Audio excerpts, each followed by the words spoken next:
Got it. I'll now begin writing part 1 of the story in English, strictly from the first-person perspective, aligned with the structure and tone you've specified.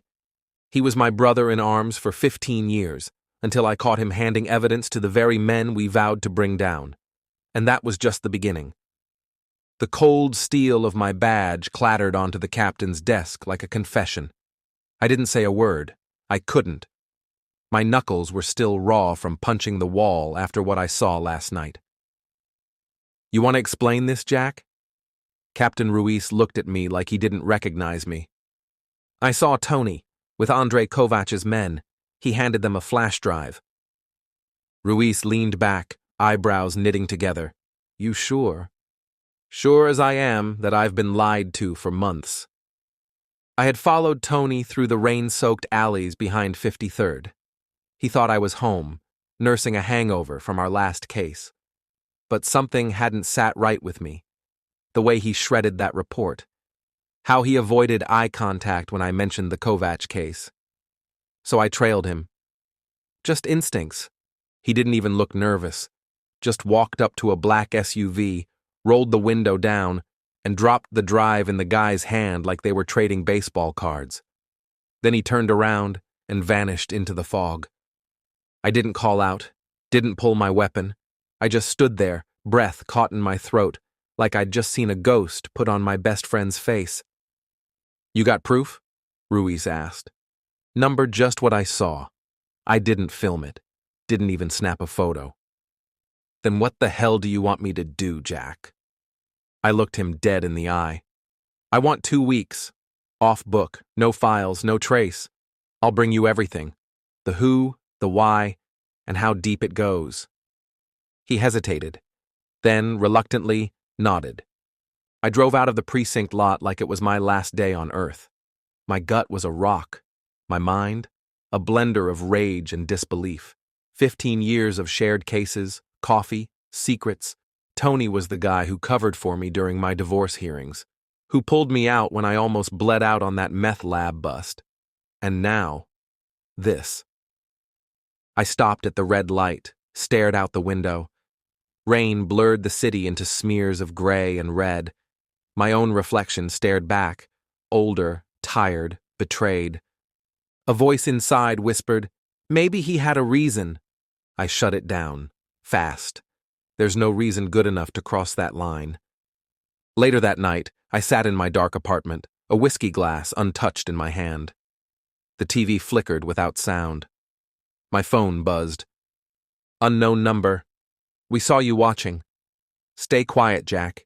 You're not the only one with people to lose. That's when I knew. This wasn't just about Tony. They knew me too. And now? Now it was personal. On Monday morning, I walked into the precinct like nothing had changed.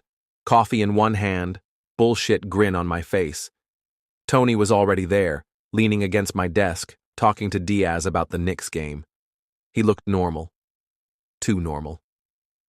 Morning, Jack, he said, handing me a donut like he always did. I took it, nodded. Appreciate it. Inside, I was watching his every move. I started small. I lost a file, one only he and I had access to. Waited to see how fast the word got out. Sure enough, 2 hours later, Kovac's crew rerouted a money drop we were about to intercept. They were always one step ahead. Always. Who else had access?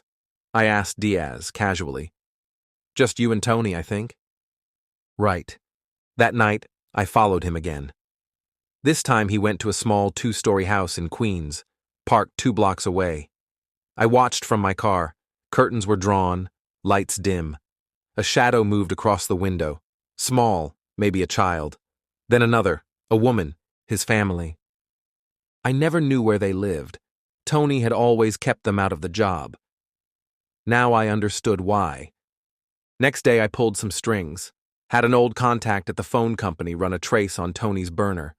One number popped up repeatedly, untraceable, but it pinged near a warehouse on 19th and Vine, Kovac's old stomping ground. I drove past it that evening. Nothing but shadows, broken windows, rusted steel. But something told me this was it.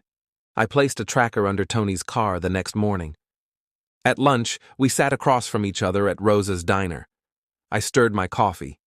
He talked about his son's piano recital.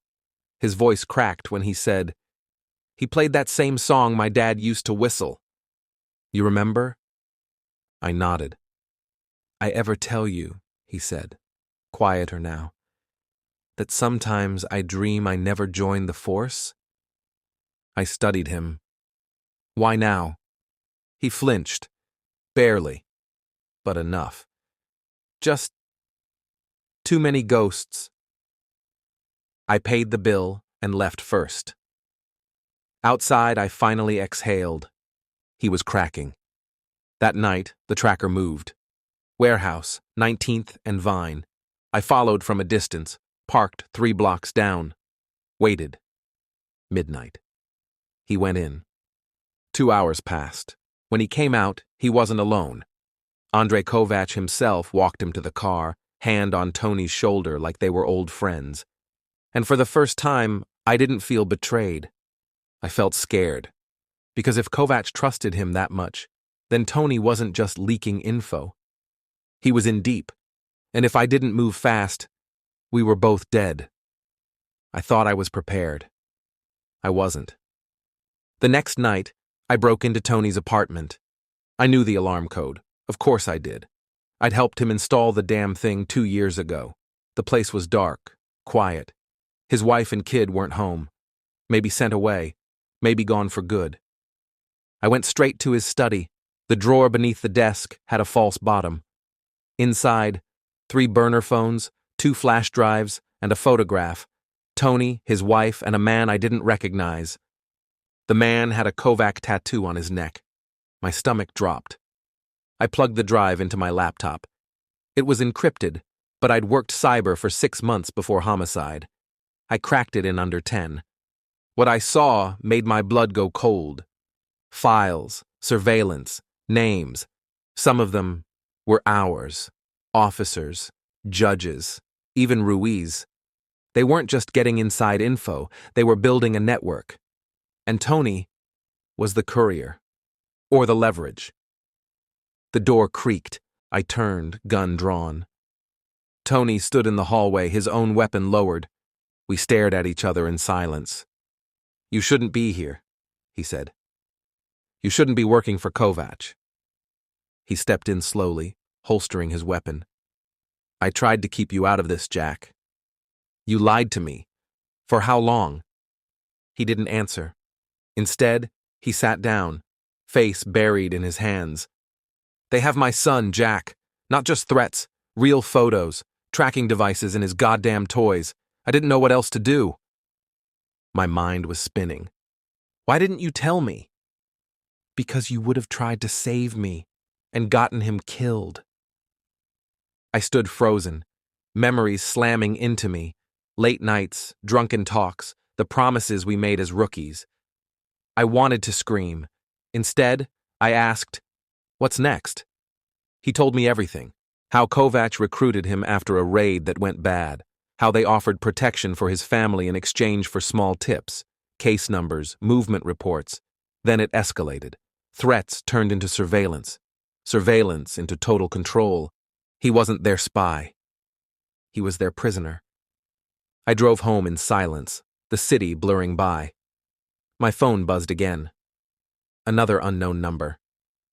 "You and Tony talked, we know. One step out of line and the kid dies screaming." I threw the phone out the window. This wasn't just betrayal. It was war. And I was going to end it, clean, quiet, and by the book. No revenge, just justice. I spent the next 2 days buried in a hole of my own making. Every contact, every informant I could trust, not many, was pinged. I mapped Kovac's network, traced the burn phones Tony used, and slowly, methodically, built a web of names, locations, and behaviors. But I couldn't go alone. That's when I called Eva Delgado. She used to run undercover ops for internal affairs before they threw her under the bus. Smart, cold, brutal when she had to be. And she owed me a favor. "You look like hell," she said as she slid into the booth across from me. You're not wrong. You said Kovac? I nodded. He's inside, deep, with cops, judges, and Tony. Her eyes darkened. You're Tony? I didn't answer. I didn't have to. We spent hours going over the files. Eva spotted things I missed, names linked by timestamps, off-the-books wire transfers. One particular bank caught her eye. Kovac is laundering money through a city redevelopment fund, she whispered. That's why no one touches him. And Tony? He's the delivery boy, the bait. We needed noise, not the kind that gets people killed, just enough to make the network panic. Eva posted a leak on an anonymous forum, hints of dirty money tied to city council. No names, just tremors. Then we left a fake envelope on Kovac's car windshield marked RATFILES. Inside, photoshopped documents linking Tony to the FBI. That night, chaos hit. I was at Tony's place when it happened. A rock crashed through his window. His wife screamed. Tony grabbed his gun, scanned the street. Someone knows, he breathed. They think you flipped, I said. He turned to me, eyes wide. You did this? I bought us time. What if they come for my son? We're going to make sure they don't. That same night, Eva and I tailed one of Kovac's lieutenants, Milos. He drove fast, paranoid, making loops. Eventually, he led us to a private club downtown. We hacked the cameras. Inside, Kovac met with a judge and 2 businessmen, each on our list. We had enough to burn the entire nest. Now we just needed to set the flame. I still don't trust you, Eva told Tony as we sat in my apartment, planning the sting. I don't trust me either, he said. His hands were shaking. He hadn't slept in days. But if I can buy my son's life back with this, I'll die trying.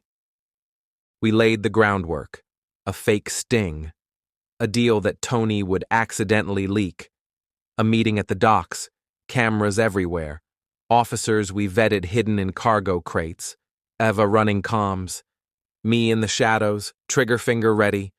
Tony would walk in alone. If he walked out, that would be up to him.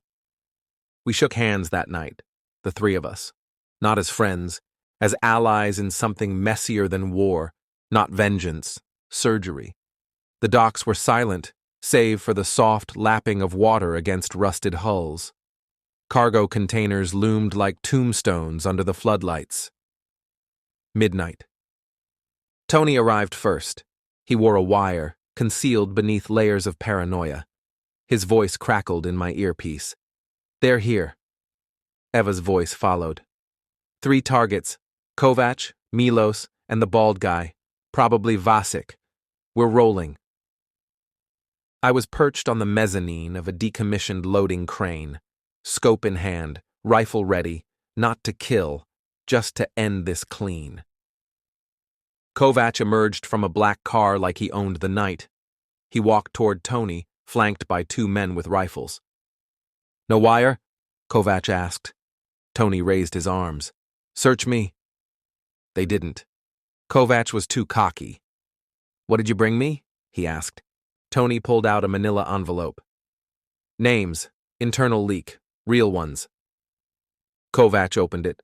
Photos, fake names, half-truths, just enough to bait the confession. He smiled. You did good, Tony. I could barely hear Eva's whisper in my earpiece. Hold. Hold. Then it happened. Kovac leaned in. I knew you'd cave eventually. Your boy's a cute kid.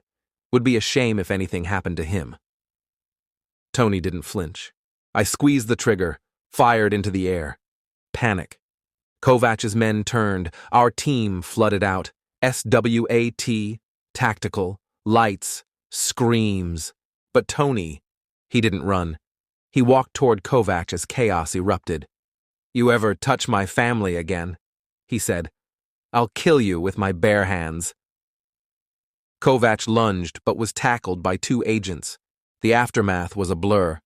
Cuffs. Screaming. Flashes. Cameras. The city awoke the next day to headlines that shook the foundation. Criminal empire with police ties brought down in sting. Kovash was finished. So was his network. Tony stood beside me on the rooftop of the precinct the next night, watching the city. "I don't expect forgiveness," he said. "You're not getting it," I replied. A long silence. "But I don't think I'll report you either." He turned. "Why?" I lit a cigarette I didn't plan to finish. "Because I saw the look in your eyes. The night they threatened your son. I'd have done worse." He nodded once, walked away, didn't look back. 2 weeks later, Eva left town. "Too much blood in this city," she said. "Time for clean streets." "Thanks for staying," I said. "You owe me a beer if we ever meet again." "Make it a bottle. I'm still a detective, still chasing shadows. But some nights, when the city's quiet and the badge feels a little heavier, I remember Tony's silence and the look in his eyes when he thought it was all over.